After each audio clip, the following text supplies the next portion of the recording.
Okay, well, welcome to This View of Life, the podcast that discusses anything and everything from an evolutionary perspective. And I'm so happy to be with you, Elliott, my great friend and colleague for almost 40 years, at least 35 years.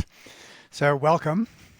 Thank you. It's great to be in touch with you again. I know it. It's really great. It's really great. And we're here in large part to celebrate the publication of your newest book, The Philosophy of Evolutionary Theory. And it also turns out that this is the 40th anniversary of your previous book, The Nature of Selection, written in 1984. And so I wonder if you could set the stage broadly for the philosophy of evolutionary theory, which you've now been present and a real leader of for 4 decades. So let's have like a bit of a history, and then leading up to your aim for your most recent book.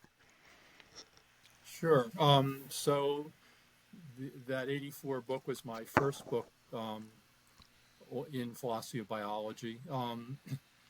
And it was about, as the title tells you, the nature of selection. But there were many areas of evolutionary biology that aren't taken up at all. And some of the things in that book I now regard as sort of outdated or just could be improved upon.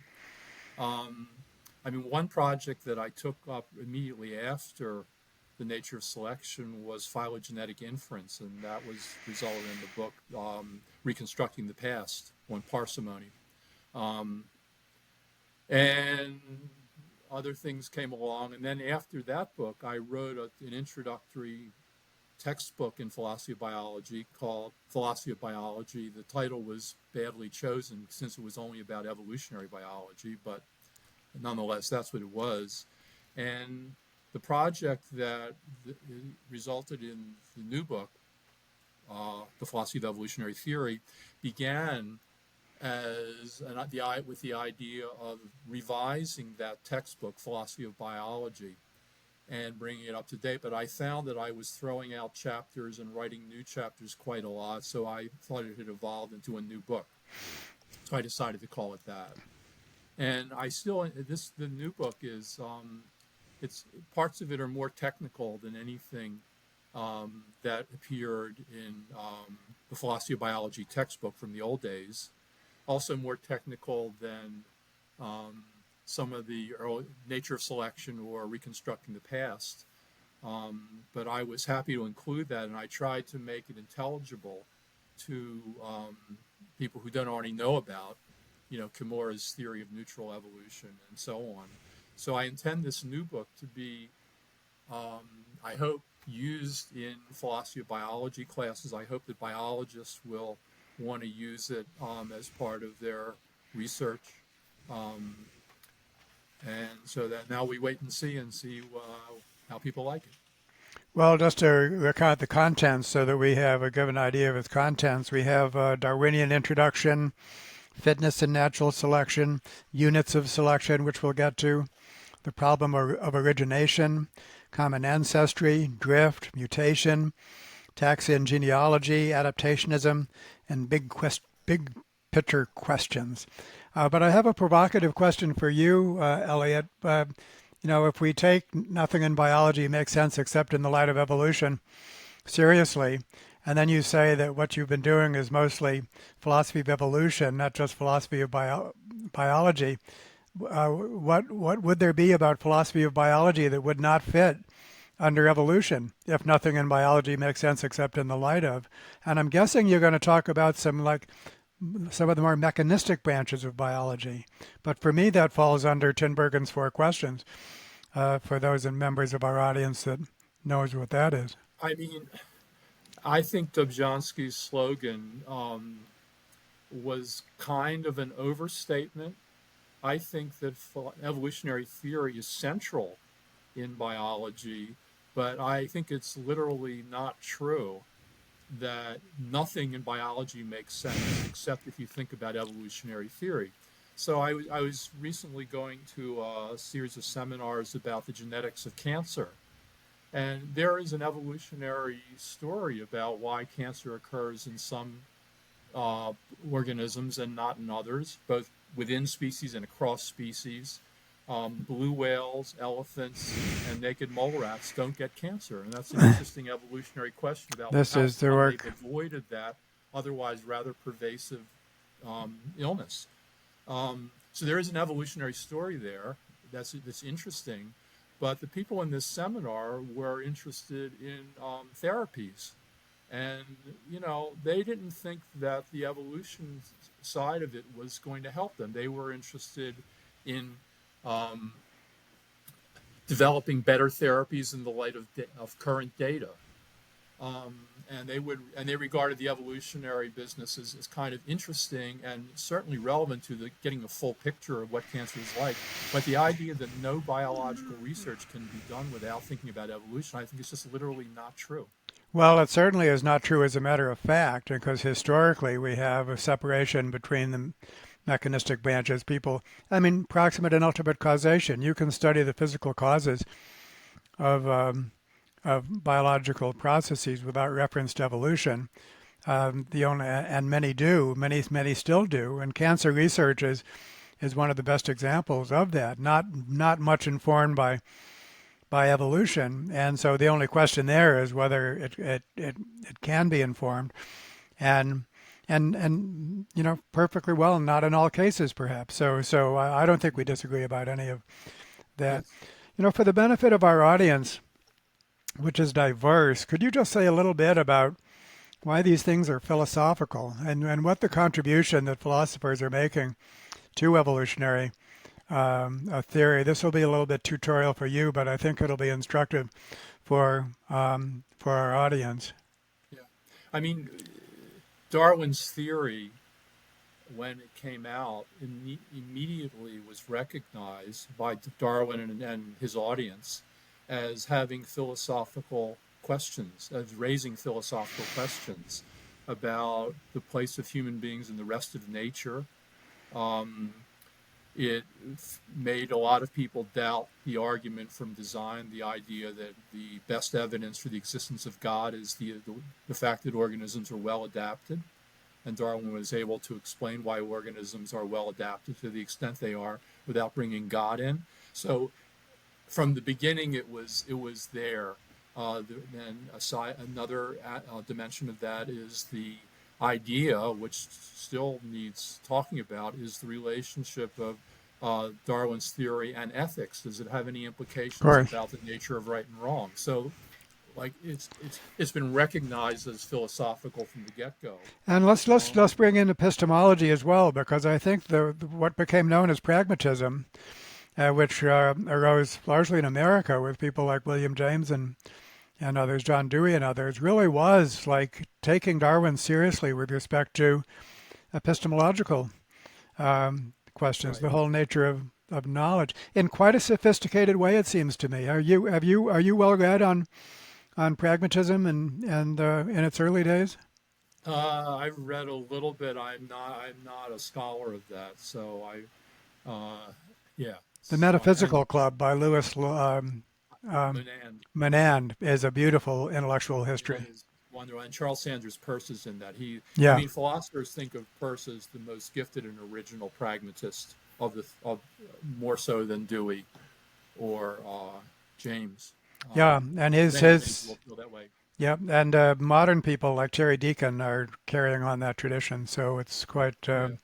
quite a lively But tradition. the idea in epistemology now, an idea is that the epistemological criteria we use for evaluating theories, both in science and in ordinary life, where we don't call them theories, we call them propositions or hypotheses or something like that, are to be judged by how useful they are in attaining other goals which are not restricted to the desire for truth.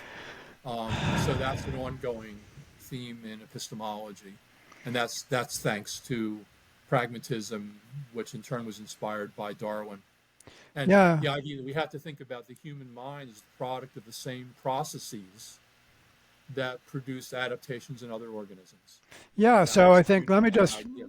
let me just nail that harder because it's so And the most important insights are also the most elementary. So in this case, you could judge any thought by two criteria.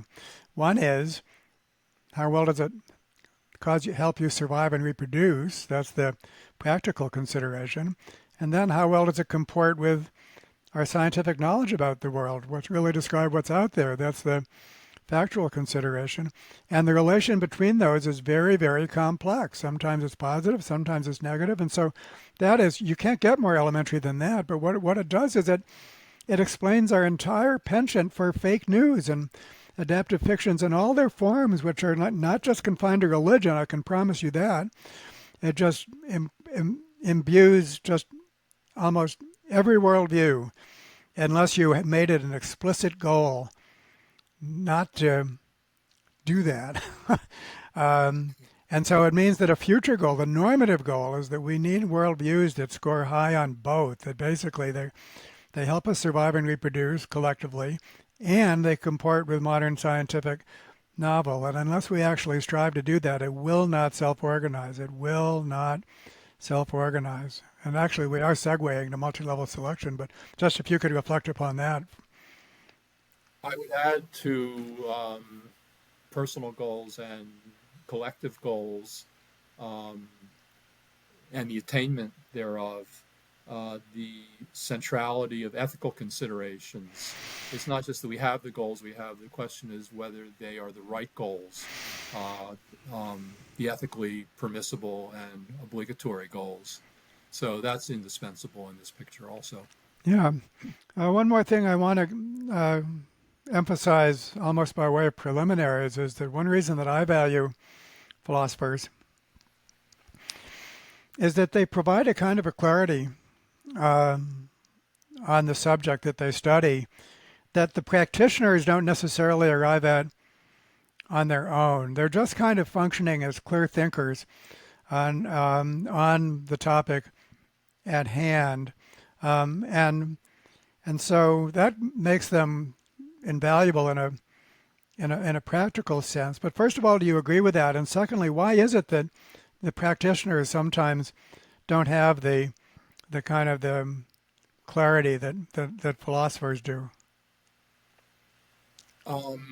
Philosophers trained in, I'll call it the analytic tradition, which I mean is a very broad thing. So I would include myself in that, although there are plenty of analytic philosophers that I disagree with.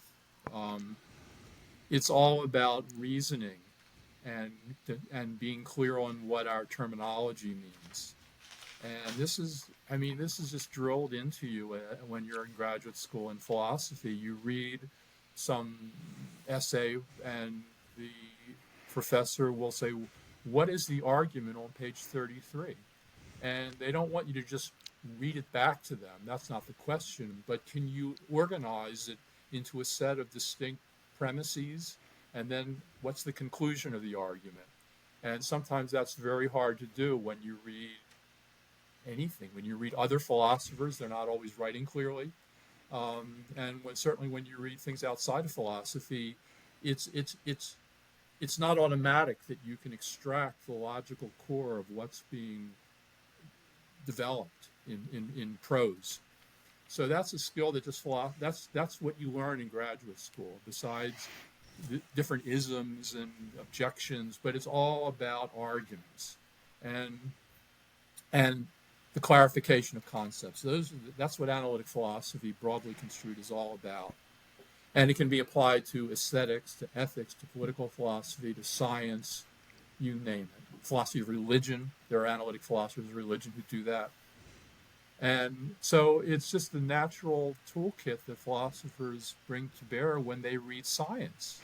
I mean, scientific papers and research is full of arguments and it's full of terminology. And when you immerse yourself in that literature, you recognize that scientists often disagree with each other. They often define the same term in different ways, which is Yeah. confusing. Well, yeah, we'll get And it there just with cries out. multi-level selection. Yeah, it just cries out for philosophical clarification. And of course, there are scientists who are very good at that and have done that too. But it is a kind of when you recognize that this is going on in good science, not just sort of crackpot, crappy science, which has to be cleaned up, but very good science still benefits from that kind of scrutiny, then you see that this is an invitation for philosophers to get involved. Yeah, and historians too. I mean, part of this is just good scholarship because one thing that happens with a vengeance with multi-level selection theory, as we'll get to, but also for other topics, is because busy scientists often are not really doing that good a job with their basic scholarship. They'll reinvent something and they'll call it a different name, and it's the same thing, or they'll change the definition, or and they won't even know it. I mean, and so you get this kind of Tower of Babel that begins to form, and then somebody, call him a philosopher, call him a historian, call him a good scholar, just has to do just in order to keep things consistent, relate things to other things is required, and often that falls to the philosopher who has gained a professional level of knowledge about the topic that they're philosophizing about. There's another point that the philosopher cannot be a dilettante, right? And I think that's something that the philosophers of biology have done exceptionally well, is that they've gained a professional level of knowledge, often by collaborating with scientists and co-authoring papers with, as we do, so that the philosopher is not a dilettante. I like to joke sometimes that that philosophy has a welcome audience in evolutionary biology because the rest of scientists, 99% of them think that philosophy is a waste of time, whereas the percentage is lower. In evolutionary biology, it's only 90%, a lower number. So that's why we're, relatively speaking, we're welcome. Oh, that's the mutual admiration. Sometimes, really wealthy and powerful people that I meet, they're so honored to talk to a scientist like me, and I feel so honored to talk to a philosopher like you. So it's like this mutual complementary respect, which has always been the case for me. Well, let's dig into a particular topic, multi-level selection. And as you know, I've recently mounted through Pro-Social World quite a large initiative to establish the foundational nature of MLS. That's multi-level selection. And during the very first meeting of that initiative, you said something what you said is that there's a big zone of agreement that philosophers of biology have come to about multi-level selection theory. Obviously, no one agrees on everything, but I'd like to ask you to maybe first very briefly introduce the topic of group selection and multi-level selection or units of selection, and then let's stake out the zone of agreement, and then proceed to the zone of disagreement. Let's spend about 10 minutes on this because we have other things we want to get to, but this is a segment that is a very important segment of our conversation. Well, let me start by describing the way you and I like to think about levels or units of selection. Darwin started with the idea that the way to think about natural selection is to think about a single group of conspecific organisms differing from one another in terms of their ability to survive and reproduce. And selection, and that the word fitness applies here. Some of those organisms are fitter than others within this group. And then the question is, what will happen historically? Well, if these organisms at one time can transmit their characteristics to their descendants, then you can have a selection process in which traits that are fitter, that are better for survival and reproduction, will increase in frequency in the population through the generations, and traits that are less fit will decline. So that's the starting point for Darwin. He quickly realized that he needed another level of selection, which involves the competition of groups with other groups. So we're now shifting from selection within a single group. Let's call that individual selection. We're going to go up one level and we have a bunch of groups that exist in what you and I like to call a metapopulation. And then you can ask the question, well, what traits will allow one group to be more successful than others? And the way that problem gets represented in Darwin, though he didn't use this word, but certainly since the 1960s, um, it's the question of how altruism can evolve, where an altruistic trait is one in which you help some other organism to survive and reproduce at cost to yourself, reducing your own ability to survive and reproduce.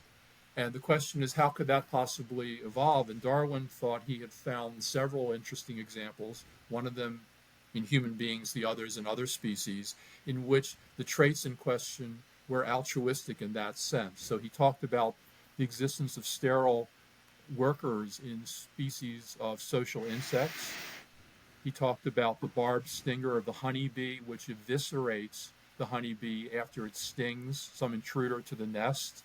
And he talked about human morality, which causes So back to individuals ethics by this sometimes being. to give up their own welfare, sometimes their own lives for the good of the group. So how could that evolve by natural selection?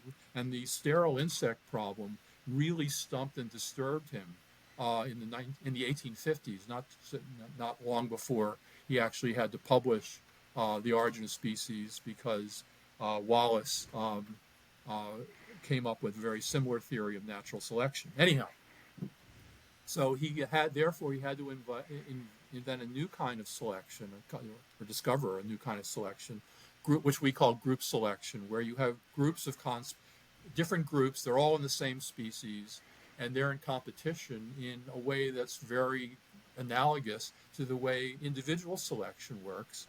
You're just going up one level. Instead of having one group with individuals inside of it, up one level you have a one metapopulation whose members are different groups. And this is required to explain the evolution of altruism and all of the forms of prosociality. So it's not a small deal. One thing you've done, Elliott, we have a separate conversation on years back, is you went through all the editions of The Origin of Species, and I think what you showed was that actually Darwin's appreciation of this was a bit gradual, and that as he revised his book, then he that leaves a history of his increasing sensitivity to this topic. Could you cover that a little bit? It's been a while since I wrote a book called Did Darwin Write the Origin Backwards? And there's a chapter on that, which is when I was looking at the Variorum edition of The Origin of Species. Um, I'm not remembering clearly what the example was, but I remember that he revised the way he phrased a description of um, group selection to make it clearer that it was the community that was doing well in its competition with other communities, not Right. the individuals in the community. And the prose in the earlier edition kind of was blurry about that question of, is it individual selection or group selection? And then by the fifth edition, it was clearly about group selection. I'm not remember what the example was, but Yeah. it was Okay. clearly Great. in that form. Okay, great. So, what is it that philosophers largely agree upon? Just what you just described. And this also gets to something, Elliott, that we've just written a short essay on this, which we'll provide a link to. The idea that both natural selection and multi-level selection are causal theories, um, and when you say that, then that leads to a very simple conclusion about both natural selection and multi-level selection as a necessary extension needed to explain prosocial behaviors. Can you say a little bit more about what you mean by a causal theory? Yeah, let me get to that before I add something to the two levels, just for our audience. So we went from individual selection one level up to get to group selection. You can go from individual selection one level down, and you're talking about the competition between genes that live in a single organism. And the first, I think, documented case of this was from the 1950s in something called meiotic drive, where two, when a pair of chromosomes, you have genes living located on the same location in the pair of chromosomes, and one of them can subvert the ability of the other chromosome to make sperm or eggs, gametes. And so you have these genes competing with each other inside of an organism. So that's now called intragenomic conflict. There's many examples, but meiotic drive was, I think, the first one that was recognized. So we have three levels. Right. What do philosophers of biology largely agree about? And I have to say largely because philosophers always disagree about lots. I think the idea that multi-level selection is a real thing in nature is a very standard position. There are people who dissent from that, who think it's merely a matter of convenience, not of biological fact, that we like to talk about this kind of selection or that. Really, it's all real. The reality is it's all gene selection. That's a minority viewpoint now. But the majority have been friendly to the idea of multi-level selection. There's disagreement about what exactly that means. I've been giving the party line that you and David, you and I embrace. But there are other ways of describing what distinguishes those three levels from each other. So, but they agree it's a real biological thing. The question is, how do you describe it best? Yeah. So that's one thing that's out there. And I think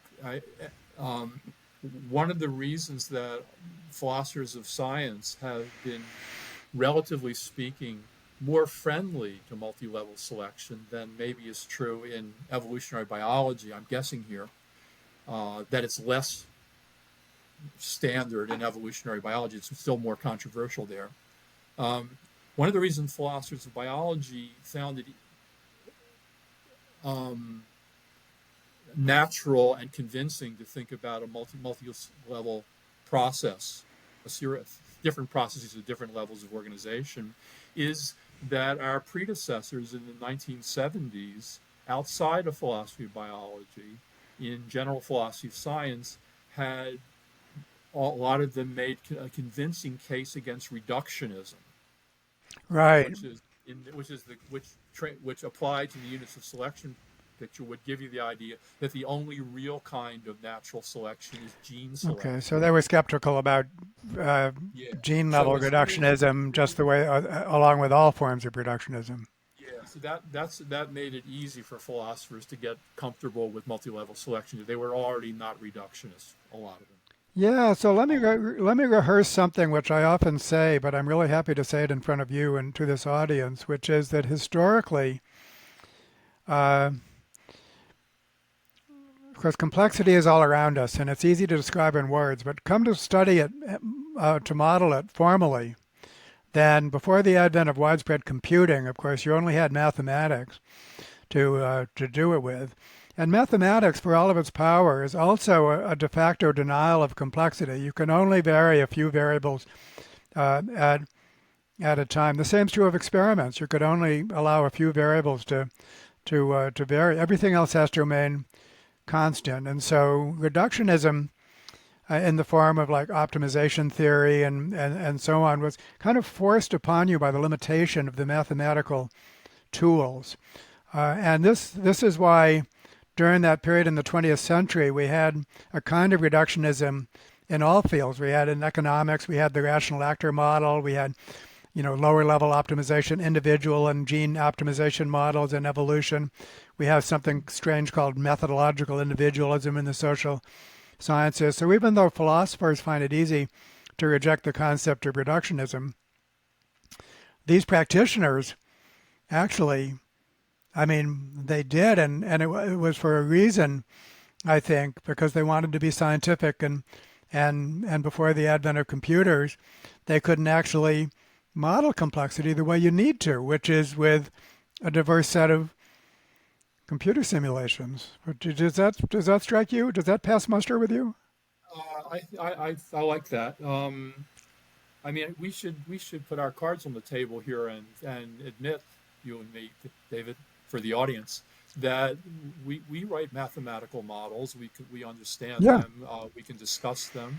But the thing that I do agree with is that as soon as you write a mathematical model of anything, you inevitably are going to make some simplifications, Yeah. and that's not going away anytime soon. Uh, Even though computers will allow you to do things you couldn't now that you couldn't do before in terms of analyzing data sets and doing simulations and so on when the model is like too complicated to solve analytically. Um, we are you and I and the rest of us who like multi-level selection theory aren't giving up on mathematical No, no. modeling, but we all have to recognize that there are simplifications, and some of these we should talk about. And we have to always ask the question, what would happen if we relaxed some of these simplifications and made the model more realistic? How would that change our big picture of how the world is working?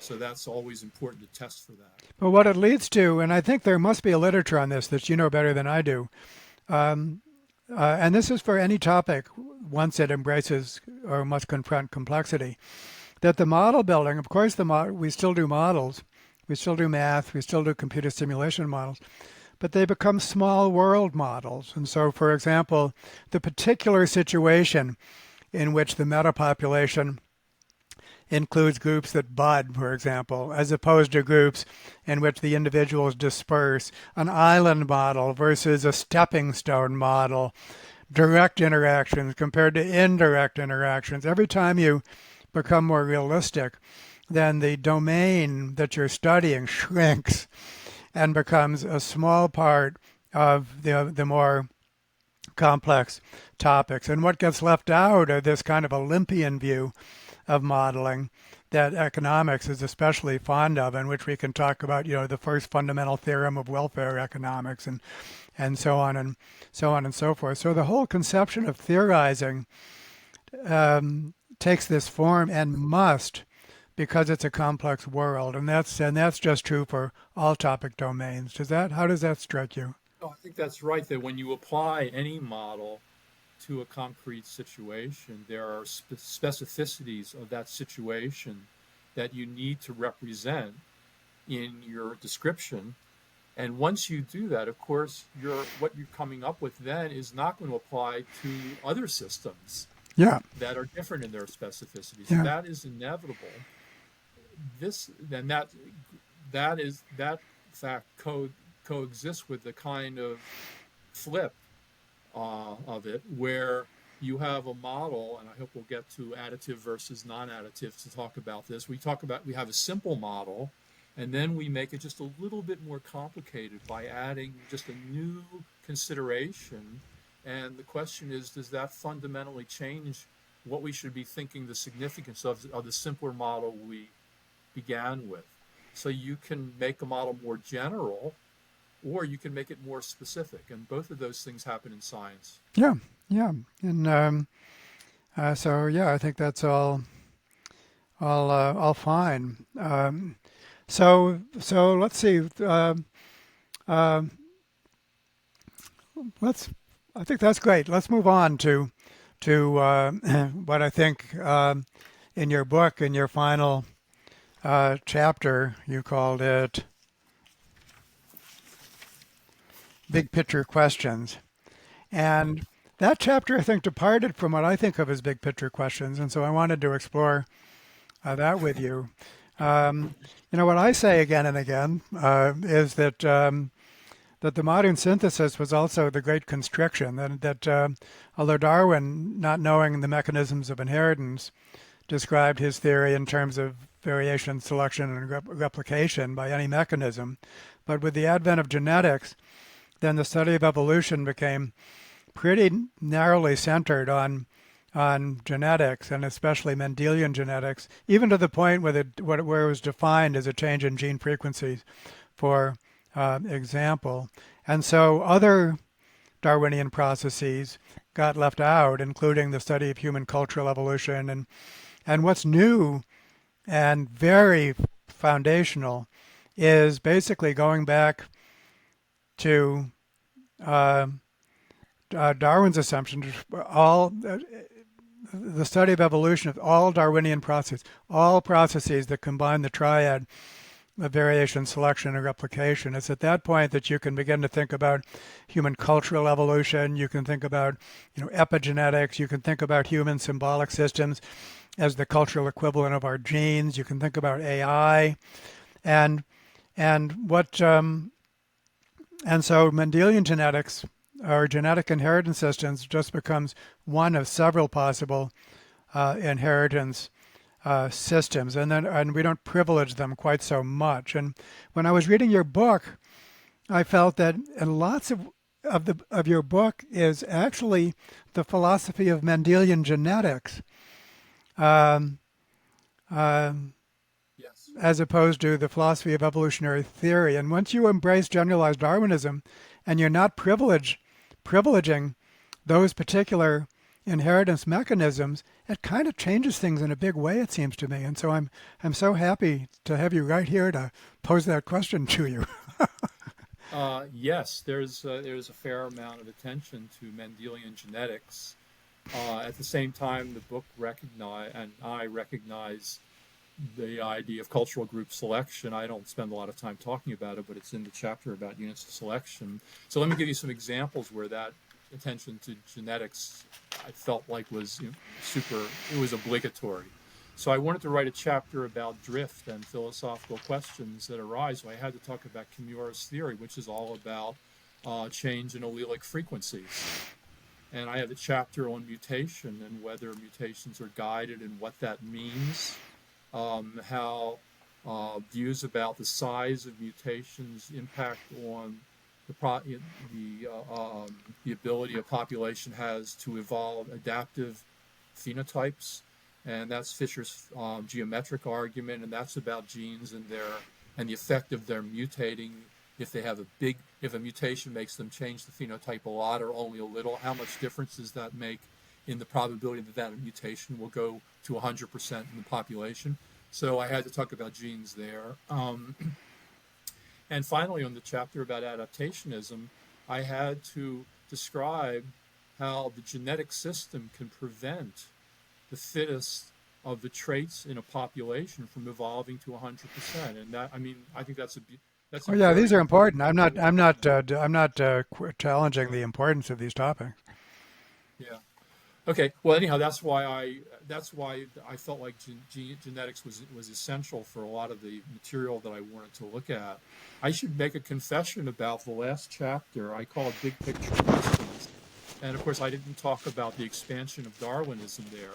I was thinking about mostly in that chapter about philosophical questions that maybe would not strike working scientists as especially relevant to what they care about and what they work on.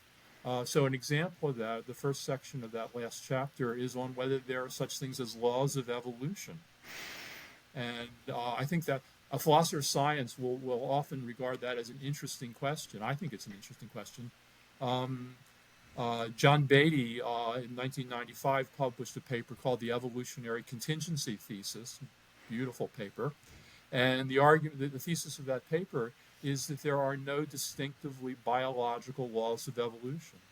And I thought when I read that paper, I disagreed with it, but I found it a challenging and interesting question about the status of evolutionary biology in a Could you sense. just unpack that a little bit for me, in addition to our audience? Sure. So the basic idea of John's article is that whenever you see a generalization about evolution, like take an example that is useful that he uses is the law of independent segregation, that when you have Mendelian genetics, when you have two chromosomes, one has A on it, the other has B on it, and the organism um, who has pairs of organisms, a diploid organism, forms gametes, sperm and eggs. What happens is a meiotic division where some of the gametes will have that one, some of the gametes will have that chromosome. And what Mendelian genetics, in its simplest form, described was that you have fair meiosis, namely 50% get that kind of chromosome, 50% get that kind. Um, And it used to be called the law of independent segregation. And John makes the correct point that first of all, it's not always true, Yeah. but when it's true because of a contingent fact about the evolutionary process, Yes. namely that there was never any meiotic drive going on. Yes. And he thinks the fact that the generalization, forget the fact that it's false sometimes, but even if it were true, it would be an accident of history that it's true because something failed to happen in the historical past. So that's a kind of, I wouldn't call it an accident of history if it was a product of selection. well, it's just that no meiotic drive ever appeared. Let's imagine a lineage in which there just happened never to have been that. So the current population is 50-50 in terms of segregation ratios. Yeah. So his idea is that the generalization would be true there, but it wouldn't be a law because it depends for its truth on some historical event that happened. And the historical event could have been otherwise, and the outcome would have otherwise. And he thinks that removes the possibility of being a law of independent segregation. And he thinks that this example generalizes to all biological generalizations. Okay. I don't Okay. agree. But anyhow, the topic of whether there are laws of biology is interesting to philosophers. Another question that may not interest biologists, this is in the last section, is how you interpret the word probability in biological models that are probabilistic. And there's a long-standing discussion in philosophy of science, not limited to philosophy of biology, about different interpretations of probability. Oh, yeah. Popper No. had, Popper had an interpretation called the propensity interpretation. There are many others. So I thought this would be a good point at the end of the book to sort of take up that distinctively biological, No. distinctly Yeah. I mean, these are philosophical. all very live issues and very relevant issues in economics, for example. My collaboration with Dennis Snower, we talk a lot about forms of uncertainty and the particular form of uncertainty that's modeled by economists being like, known frequency distributions, or at least frequency distributions, which you might not know, but they exist, as opposed to more radical forms of uncertainty. And so these Yeah. are, The big picture things were maybe the title of that chapter should have been uh, the philosophical residue, namely something that's philosophical that I didn't talk about in the first 8 chapters. My you bad. want to change the title, the big picture, to the philosophical residue. Maybe if there's a second edition, I'll do that. So one thing I think would be really useful for this, actually to wrap up something that I think weather modeling becomes interesting here because, of course, weather is a very, very complex system. It happens to be a physical system. So that's kind of interesting. So it's not even a biological system, but it's very, very complex.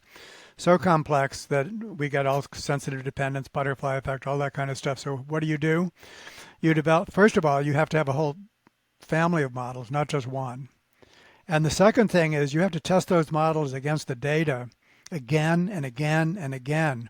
And so it's an iterative process, aka an evolutionary process in terms of the evolution of those models. And that because and that's kind of what we have to do for any complex system. And so when it becomes a complex economic system or a social system or a biological system, I'm sorry, it's complex. And so we're really forced to do something like weather modeling, and as the only thing that will help us in understanding a complex world. And yes, it's mathematical and computational. It's all that. We're not avoiding those things, but it's yeah. So that's the way it's. I think what you're describing here is how sorting through and improving on a set of models is itself a selection process that you get the computer to do Yeah, for you. yeah. Yeah, I fully agree with that. And in large language models that exist now, that's what's in fact happening. Yeah, and just to to put a bookmark on it, I mean these ideas are so relevant to artificial intelligence, and part of our initiative, multi-level initiative, is a focus on just that. So stay tuned. But if you don't have a basic intuition, basic literacy about multi-level selection, then you will not understand the nature of of AI and its problematic how to make it turn out well or poorly. Well, Elliot, I'm now inspired to kind of focus on another very major topic that emerges from this, and that's the idea that evolution can, in some sense, be conscious or have an intentional component, and that's one of the things that was pretty well exorcised by the modern synthesis. There, we were told that organisms just vary without respect to what's being selected. Only the environment does selecting. And so the idea of conscious evolution was really was called Lamarckian. And but now I think when we look back upon that, we can make the following points. One is that this is very odd when you think that Darwin used artificial selection as one of his ways to describe natural selection, and artificial selection involves a very conscious component on the part of the animal and plant breeder. Number two, now we have sexual selection, in which organisms are selecting the traits of other organisms. That's been expanded into social selection, broadening that category. We have something called self-domestication, which are basically animals selecting peaceable traits in their conspecifics, which is not much different than artificial selection. We have the Baldwin effect, which at the way back in the early 20th century was a concept of how intentionality, learning, and so on could kind of rub off on the evolutionary process, so that this was consistent with Darwinian evolution. And then just to conclude this list, that if we really define a Darwinian process as combining the trio of variation, selection, and replication, every one of those can be consciously designed, and it's precisely what we need to do when we do this thing called niche construction. We need to design cultural inheritance systems that do variation, selection, and replication really well at multiple scales, including the global scale. And so conscious evolution is not only back as a possibility, it's like essential. It's what we need to be doing. And also, when we revisit genetics per se, we find that there's many cases in which the there's a kind of an intentionality built in, always based on past evolution, but still becomes anticipatory about the future with mutation rates, perhaps directed mutations and epigenetics and all of that kind of stuff. So there's my download. You could comment on. I have a reaction. Okay, good. Off my head. The idea that consciousness can be an important aspect of some evolutionary processes is clearly right. So artificial selection, plant and animal breeders, you consciously choose which of the corn plants or the poultry on their farm to allow to make the next generation of corn or poultry. Yeah, definitely. Another context in which this is clearly right is in the idea that the scientific enterprise is an evolutionary process in which theories compete with each other. And you were It's designed by intelligent beings. It's intelligent designed by scientists, not often perfectly intelligent, but pretty intelligent. well. Let me just quickly, Elliot, just break in. We could say the same for any explicit decision-making process. That when we try to make a decision, we have something we're trying to accomplish. So any explicit decision-making process is a conscious process of evolution, right? Yes, Thank you. but here's where I want to maybe disagree, which is the idea that the evolutionary process is itself conscious. And so much of the evolutionary process isn't like that. So here's an example. If the climate gets colder and bears evolve thicker fur because of that. The weather is not consciously designing bears. The weather Totally. doesn't have. Totally. There's No. the evolutionary process there is not conscious. Yeah. And To that a lot of evolutions like that. Totally, totally. So we're not denying the blind component. We're saying it's not 100%, need not be 100% blind, but there is a blind component, including conscious intentions colliding with each other. Because if you look at history, what you find is people are being very conscious at some very small scale. They're working on their petty concerns, for example. And then, just like in the folktale where you make a wish and end up regretting your wishes, then there's all these unforeseen consequences that turn intentionality into noise. So that too. So I think that we're definitely in agreement on that. Well, I have one more point I want to cover with you. Is that okay? Sure. And it's a little bit out of left field, but it's really on my mind, and it has to do uh, with the concepts of paradigms. That's one word for it, and also to bring in two visual metaphors: the metaphor of adaptive peaks, multiple adaptive peaks, and then the metaphor of basins of attraction, which is like an inverse visual metaphor of multiple basins of attraction. And then in all of these cases, what we have are these configurations that are locally stable. And in the case of locally stable ideas, they provide meaning. In other words, they make sense of the world in some way, in a way that leads to action, but find it difficult to escape their own assumptions. And that's the peak, the basin, the paradigm. And it's also contained in Einstein's statement, the theory decides what can be observed. That because we're such a cultural creature, because our meaning systems are the cultural equivalent of our genes, just as genotypes lead to a suite of phenotypes with some flexibility, um, a repertoire, you might say. But in order to go beyond that repertoire, you need genetic evolution. We can say the same for our worldviews. They lead to a repertoire. But to go beyond it, we need to change the way we think, And so it's in that sense that a paradigm change, and of course the word paradigm is now way overused.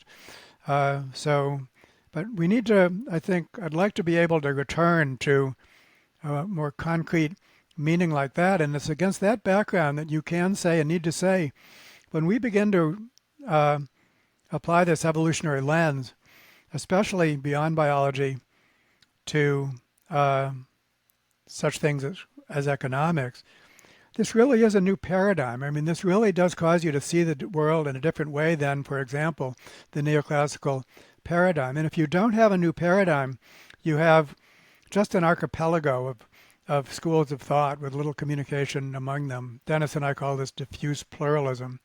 And so all of that makes me want to just achieve clarity on the concept of paradigm, so that to show that the progress that's made when we go from diffuse pluralism, many schools of thought with little communication among them, to something which really is an interlocking set of ideas, and a very different interlocking set than, for example, the neoclassical paradigm, which, as it's said again and again, is Newtonian, not Darwinian. And so this kind of all gets wrapped up into the slogan, Darwin, not Newton, as a way to describe the paradigmatic difference. So there's another download for you. Pick and choose as you see fit. Well, of course, being a philosopher, when I hear the word paradigm, I immediately think of Thomas Kuhn in Structure of Scientific Revolutions.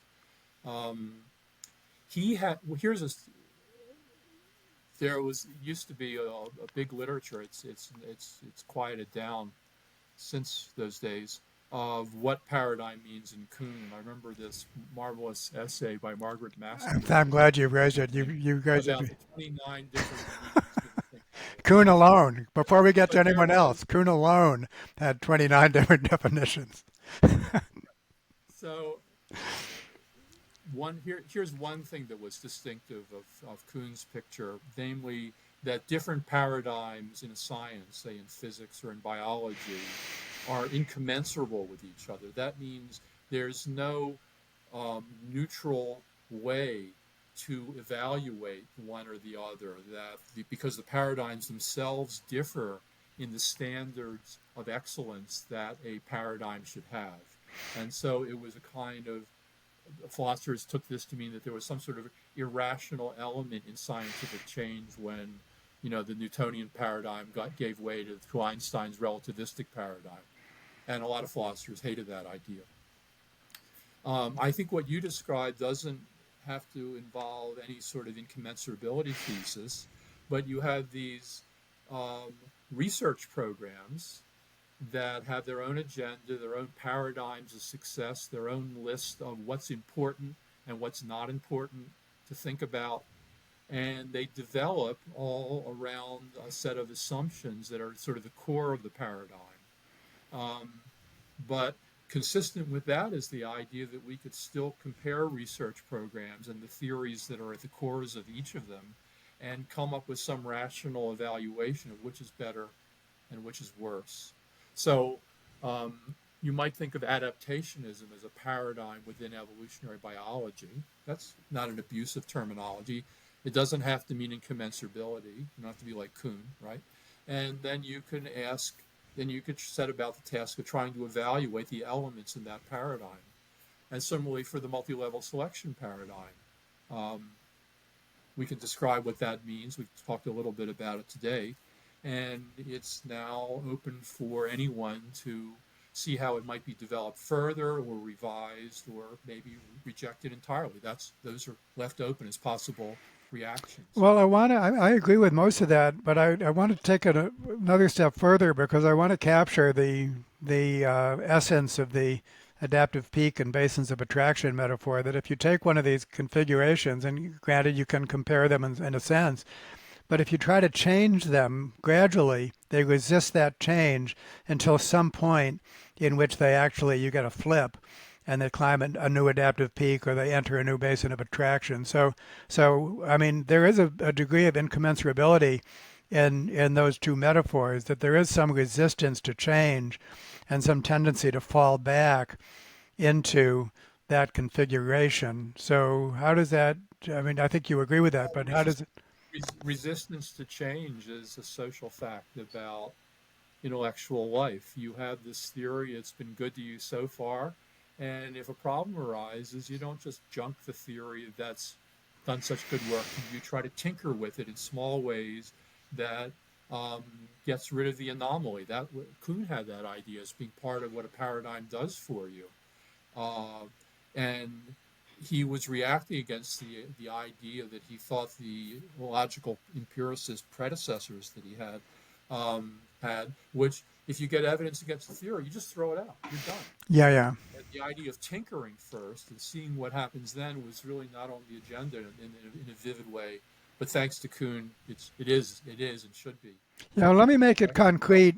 We will end soon. I promise my audience we will end soon. But make it concrete in a way that one of the core assumptions of neoclassical economics is the idea that individuals have self-regarding preferences that are independent of the preferences of other individuals, and this is required mostly so that you can do the math.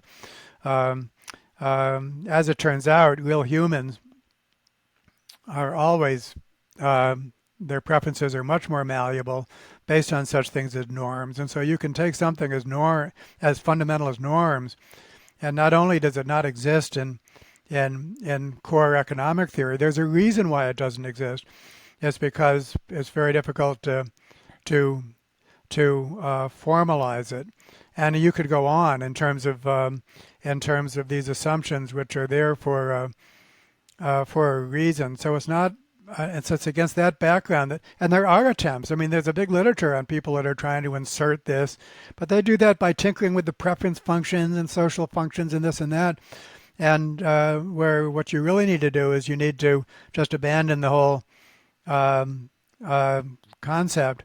And then what the evolutionary model offers, among other things, is, first of all, assumptions about humans as inherently social, always factoring in social support in addition to personal resources. And in the second place, leads to this other conception of theorizing that we just talked about, is that we don't have to have a grand theory that's not what evolutionary theory or frankly any other theory confronting complexity, any other topic domain is about. And so there's a sense in which I think that you just can't get there from here by gradual modifications, and history more or less demonstrates that decades.